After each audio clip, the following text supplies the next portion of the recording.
Omelete de berinjela. Baixas calorias, perfeita para o seu café da manhã ou para o seu jantar. Pegue uma berinjela média, rale ou corte em cubos bem pequenos.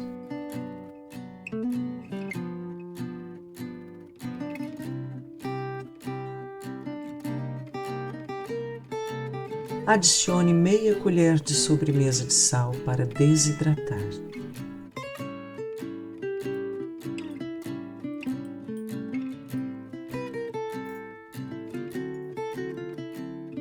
Coloque em uma peneira e retire o excesso de água.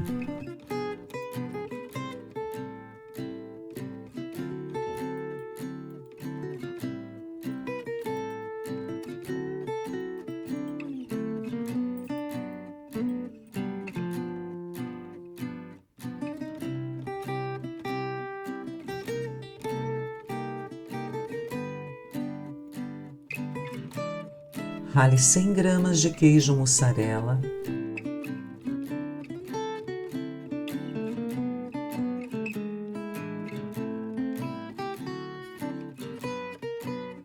escorra a berinjela e coloque em um recipiente. Adicione 2 ovos,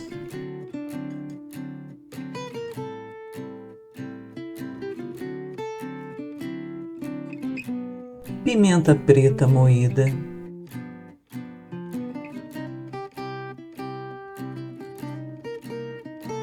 uma pitada de sal, cheiro verde à vontade. Mexa muito bem para incorporar todos os ingredientes e adicione a mussarela ralada.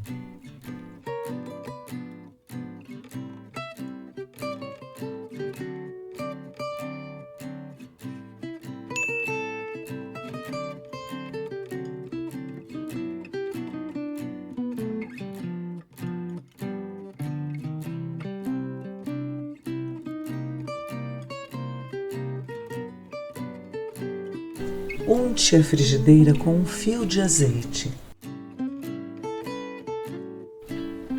Espalhe a berinjela uniformemente.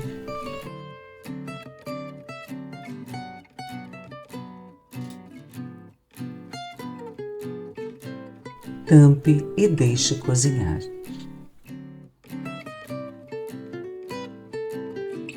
Vire para dourar o outro lado.